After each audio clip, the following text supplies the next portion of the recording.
Football is a violent game played by gladiators on a frozen tundra. Welcome to the Red Zone Challenge Expert Picks, brought to you by Firestone Walker Brewing Company, featuring so-called experts Jeff Kingman. For the second week in a row, you're asking the question, should I really watch this Thursday night game?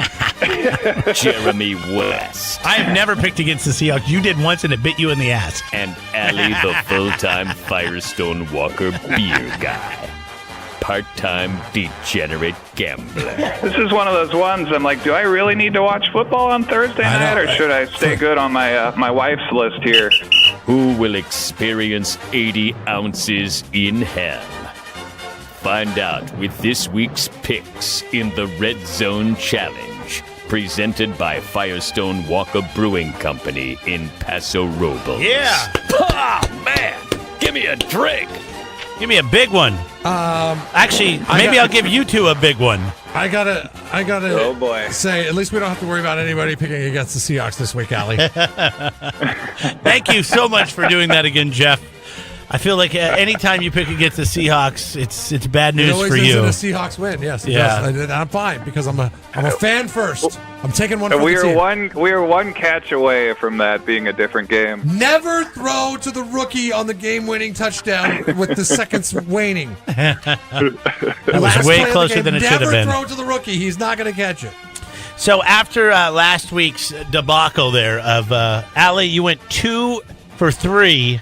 You got you got a couple of games there. Jeff went 3-2, and I was able to go 5-0, and boy, did I need it. Now we're all back close again, and Allie sits with 10 wins. Jeff and I sit right behind you at 9. By the way, if this was like Major League Baseball, Ollie would be like in third place of his division. Okay, he's 500, but he is the best that we've got. Of the worst. Yes. The best of the worst. That's a great description. We would be tied for 4th place in that division. So it's not much better, but somebody's going to emerge the victor in this one. And we will find out. This is week 6, right, guys?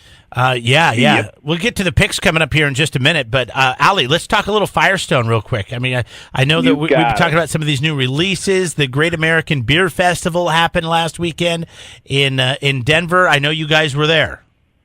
Yes, we were. We ended up getting a bronze medal for the Pivo Pills, and then we got a silver medal for one of our Barrel Works beers, which was called 10 Buck Chuck, which Chuck Silva, who used to work at Green Flash, he teamed up with Jim Crooks down in Buellton, and they made a sour beer. And yeah, it ended up taking a silver. But Central Coast in a whole did pretty well this year. That competition is getting so hard. There's so many entries there, and if you look across the board, Monterey Street Pale Ale won for Central Coast Brewing. He got gold again. So they got a gold 2 years ago. They got a silver last year, and they got a gold again this year. And, you know, trying to wrap your head around how many people show up to this thing. I mean, there is hundreds, if not thousands, of breweries that enter this competition. And he was saying just in that Pale Ale competition alone, I was talking to Brendan, he was saying, you know, there was over 280 people, and they only give out 3. It's gold, silver, and bronze. And so just to medal and walk away with some hardware out of that place is pretty remarkable. And so congratulations to you guys as well, and representing the Central Coast and really kind of setting the example for craft breweries in this area. Yeah, I couldn't be happier for Brendan, too. He's such a great guy and such a great brewer.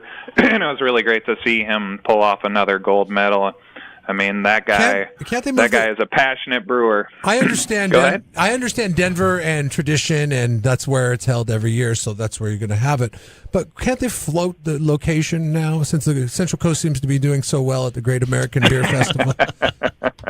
What, you want to go, but you don't want to commit? Right, I don't want to go to Denver. Okay, who doesn't want to go to Denver? I don't want to go to Denver. I want the Great American Beer Festival to come to me, right here on the Central Coast. We just need to find an excuse for us to go get paid to be there, like it's a radio show. Yeah. Maybe you know what's better than the Great American Beer Festival is our Invitational, though. Yeah, that's where you guys got to go this year, because that is a lot of fun and a lot of great breweries around here. around the entire world come to that festival. The Great American Beer Festival is so big now. I mean, you can't even taste I would say a tenth of the beers that are in that whole facility because it's huge. And isn't it like 5 days? Humongous. It's like it starts on like Wednesday or something? Yeah, I think it starts on Wednesday and ends on Sunday. I want to say is when they wrap up the last session. That's crazy. But yeah, it's a monster. I mean, I went last year, and I don't know if I need to go back for a while because it's that big. You're overwhelmed. You bring up the Invitational, but that is one of the hardest tickets to get to any event probably in the world. I mean, I know you make it public, but they sell so fast. I know it's what is it in the spring, right? Yes, and I don't know. One of these phone calls here, I'll get you the exact date that we're selling tickets again, because I'm not sure if it's announced yet or not. It might be, but yeah, you're right. It sells out within 60 seconds of those tickets going on sale.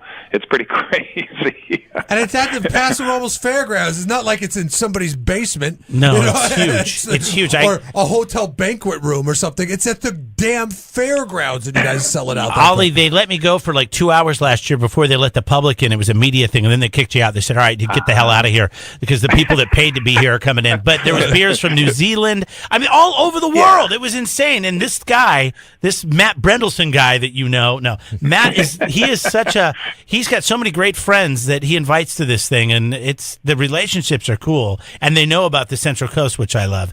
And you can camp at this thing, and they have bands, and I mean, it's probably the best party that it's the hardest party to get into. It's a lot of fun, and all the good food too. I mean, that was really the first festival that I saw really good food with beer right next to it, and I'm starting to see it more and more now. But yeah, all the great restaurants in the Central Coast all are there, and it's worth it if you can get a ticket. It's worth the wait and worth the ticket itself. We try to keep it small to get that intimate feel, even though it's a few thousand people. But if it you're still doesn't feel overwhelming, though. It's a great fest. It's my favorite, and I'm not just saying that because I work here.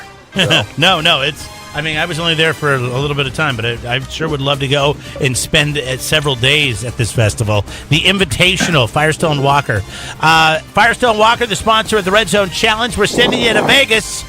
If you pick the most correct teams, or games, I should say, by the end of the Super Bowl, you could be going with our friends from Allegiant Air to get you there out of the Santa Maria Airport 2 nights at the MGM Las Vegas. Front row and backstage passes to see the Jabberwockies. Are you familiar with their work, Ollie? I am not familiar with the Jabberwockies. I keep seeing that on the website. I got to look it up now on YouTube. Yeah, they don't talk; they just dance. Just dance. It is. Just dance. It is amazing, though. No, great show. I got to check that out. What am I forgetting? Oh, how about $500 cash? You will get $500 cash to put in your back pocket and do with as you choose. I say you put it all on black. Put it on black, baby. And then double zeros comes up and it's green. And then that's what happened to me the last time I bet it all on black. It's free. It's house money anyways. You might as well try to double it all in one fell swoop, right? I hear you. All right, Ollie, you're picking last because you're a loser. And Jeff and I are going to go first, but unfortunately, I have to go first. Congratulations, by the way, going 5-0. I was impressed. Let's not congratulate anybody until I'm sitting there feeding you two the beer through the bong. And I'm not the one sitting there with a diaper on. All right. Let's start with these are the 5 closest games of the week, according to Las Vegas. We're going to start with Jacksonville. The Jaguars hosting the Los Angeles Rams, which bit Jeff in the ass and you in the ass last week. Jacksonville, a 2.5-point favorite. But now, do I have to say something educated because I'm going first about this game? Well, it would be nice if you set it off right, but you can just go ahead and do your picks and let me and Ali. This is tough. Pull up the caboose. This is tough because I mean you saw the game last week. You know what the Rams are capable of. They have a pretty high-powered offense, and their defense is stellar. But Jacksonville, holy cow! At home, 2.5-point favorite. They've showed that they have some weapons this year, and the Rams have to travel. And this is a big travel for them to go all the way to Jacksonville, Florida. I don't like the travel thing. It's probably because I'm a fan of a team that has to travel, and they always lose. So I'm going to have to go with what I know because I don't know a whole lot about the Jacksonville Jaguars. Maybe, Jeff, you can inform me on that, but I'm going with Jacksonville, the favorites for the win. If Jacksonville had a passing game, they would be my super sexy Super Bowl pick. They've got everything else clicking for them except for their passing game. And I don't know if you saw this, Ali, but there's an article, a rumor going around the internet that Tom Coughlin is trying to save his old employee Eli Manning from further humiliation, harm and humiliation behind that pathetic offensive line in the Big Apple, and get him to come on down to Florida for a little early retirement and take over Blake Bortles' job. If that were to happen, wow, watch out for the Jacksonville Jaguars. But them at home, even two facets better than any of the facets that the Los Angeles Rams got going for them. I'm going to go with the Jacksonville Jaguars as well. I am not giving up on the Rams yet. I'm going to take the Rams here. I agree with you. The West Coast team flying over, that's always difficult. I think this might be a high shoot-'em-out game, even though Jacksonville can't really throw. But I'm sure Bortles garbage time will get some balls down the field here. I like the Rams still. I think the Rams will pull this one out. Watch out for Fournette on Jacksonville, and Jacksonville's defense looks really good. Defense flies, man. But yeah, I gotta go with the Rams again, though. I'm not giving up on them yet. All right, here we go. Next game, we go to Lambeau Field, where the Green Bay Packers host the Minnesota Vikings, who just looked like S last week. As the first half score between them and the Chicago Bears was 3-2. Green Bay, a 3.5-point favorite in this one. It's at Lambeau. It's Aaron Rodgers. It's whatever. Screw Minnesota. Green Bay all the way on this one. It's a divisional game. I don't think this is going to be like a blowout or anything. I think this will end up being a close game, but the advantage at Lambeau, there's like three places where the advantage is a true home field advantage. StubHub Center for the Los Angeles Chargers. I'm just kidding. Just want to make sure. You didn't have to say you were kidding. I just want to make sure. We had to catch it. I want to make sure everybody was listening. No, Arrowhead Stadium and CenturyLink Field in Seattle and Lambeau Field for the Green Bay Packers. They just don't lose at home, so I'm going with Green Bay on this one. All right. Quit copying me, Jeff. Go ahead, Ollie. There's not much to say on this. Aaron Rodgers looks amazing. Did anybody have flashbacks this last week of last week's playoff game? You leave Aaron Rodgers 60 seconds, was it? That's what it was, exactly. That's what he'll do. That's where he's dangerous, man. It was like comeback. It was like Green Bay came into Dallas and said, "Oh yeah, hey, all you Cowboys fans, we're going to remind you exactly what we did to you last year in the playoffs." Yeah, that must be PTSD after watching that game for Garrett there. But no, I agree. Green Bay, there's really not much to say. I didn't look this up, but is Minnesota's quarterback playing? No, what's his name? Probably not. Sam Bradford is probably not Bradford. playing. Yeah. Okay. He's probably not. I'm taking Green Bay with you guys. All right, let's get to the fourth game of the week. This is third game. Thursday night football. This one's tomorrow night. Carolina, a 3-point favorite at home as they host the Philadelphia Eagles. And let me just remind you, boys, what happened last week when you chose the Detroit Lions when they took on Carolina. You lost. Hey, you stink. They came back. Get out. They came back and made it close, though. The Lions did. I still like Cam Newton in this one. God, they're a 3-point favorite. They're at home against the Eagles, which, I don't know. Have the Eagles really shown anything this year? Let's go with the Carolina Panthers and Cam Newton. Hashtag thank God he's not dabbing anymore for the win. I believe the Eagles have shown that they have a better record than the home favorite Carolina Panthers is what they've shown. I like the Eagles flying high in this one. This is what you get with Carolina and Cam Newton. You get a couple of, wow, I can't believe they did that performances, and we've now had 3 of them from Carolina. Pick against them again. They're not going to have 4 in a row. Yeah. Philadelphia wins the away game on Thursday nights. All right. What do you got there, Ollie? I'm not going to say this is the matchup of the week, but this is the match I'm most interested in the week because both of those teams really have a chance to be considered maybe the second best team in the NFL right now. I mean, there's not a ton of competition. KC is obviously ahead of everybody. I'm still trying to figure out whether Philadelphia is legit or not. watching Cam Newton last week, I mean, I don't know, all of a sudden his arm looked amazing. His accuracy was on more than I've seen all season. This is a coin flip for me. I'm going to take Carolina just because they're at home right now, but it really wouldn't shock me if Philadelphia pulls a win out here. If they do, then I got to give that team more respect for the rest of the season moving forward. All right, here we go. Next up, we've got the Saints at home in the Superdome hosting the Detroit Lions. The Saints at home, 5 points, really? That's where Vegas has them? That's strange to me. That seems a little high. Because if this game was played last week, Detroit probably would have been the favorite. This is a coin flip for me. I don't know which way to go. Stafford's got a lot of weapons on that side. Obviously, Drew Brees at home, Superdome. You know, when I say, you know what, if it's a 50-50, I always go with the home team. And in the Superdome, I'm going to go with Drew Brees in the New Orleans Saints. Only because I believe in fantasy football karma, and I traded away Amir Abdullah this week. I think that's going to come back to bite me in the ass from a timing standpoint.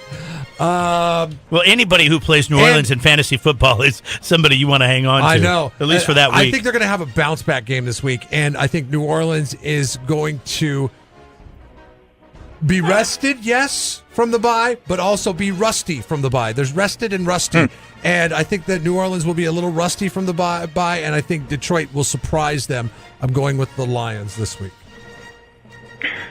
I like New Orleans in this game. I do like the rest that they had.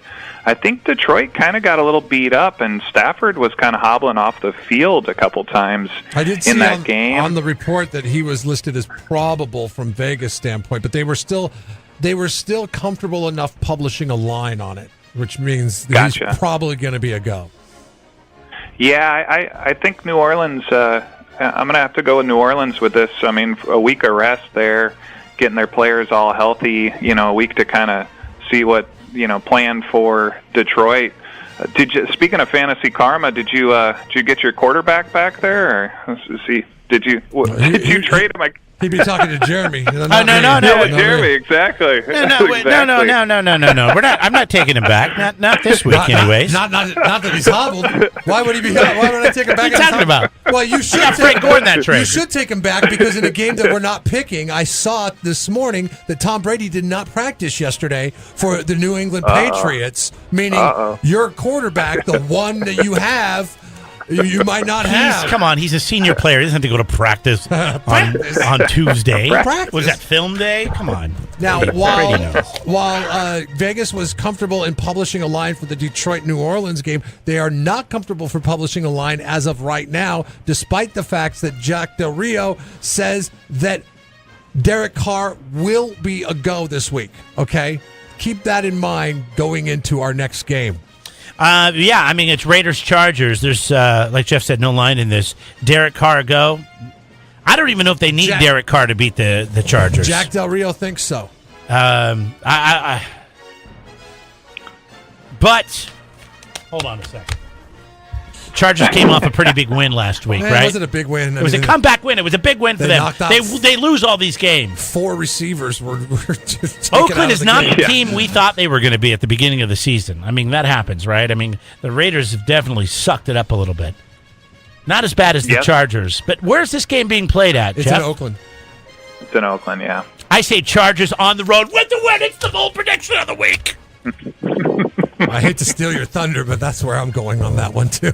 I just think. Well, that's why I get to pick first. The Chargers are their defense is overlooked, and I believe where the Raiders are at from a health standpoint. Even if Derek Carr plays, how effective is he going to be? I don't know what the hell has gotten into Amari Cooper and his inability. I think there are some injuries there that we are not knowing about. Marshawn Lynch can't get it going in the run game. Right. And the defense has not come together and gelled against a very high-octane Chargers offense that seems to have the Raiders' number even in years when they are down and the Raiders are up. The Chargers climb back into the division picture with a win over the Oakland Raiders. Did we convince you, Ollie? You guys really are making some strong points there. I'm going to go with the Raiders, though. This could be either a really good week for me or a really bad week. I'm going to take the Raiders. I just can't see them losing another game. I guess I said that during the Baltimore game last week, too. I was just shocked that they let Baltimore have an early lead like that. But I think that coach is going to talk to him. You just lost to Baltimore. You just lost to Baltimore. You're telling me you're going to beat the Chargers? You just lost to Baltimore. Wait, but did the Chargers just barely beat New York last week? Yes, I mean, I don't feel like it was like a dominant victory. That's true. That's true. Any given Sunday, as they say. That is true. Ollie, great talking to you as always. Can't wait for the Invitational at Firestone. Anything else we need to know before we talk to you next week? You know, I guess one thing I could probably announce here, starting in the new year, we are going to have our Nitro Merlin in cans, and that will be coming out at the start of the year here. So we're testing our Nitro equipment. You know, Nitro beer like a Guinness that has a beautiful Cascade pour. That's what we're currently working on in the shop over here. We're trying to get it all dialed in. So coming about at the beginning of the year, you guys watch out for that beer because it is delicious. I'm telling you right now. It sounds like a good one for the holidays, like that time of year. Oh, God. Exactly. Sure. All right, buddy, good luck to you. I hope that you go 0-5. Oh, wait, no, because we agreed on Green Bay. And Carolina. You can get 2 wins. Good luck to you. Right. Good luck to you guys, too. All right. Talk to you later. There goes Ollie from Firestone Walker. There it is. It's the After the Show podcast on the Red Zone Challenge, brought to you by Firestone Walker. Sign up and play now. Go to kzoz.com.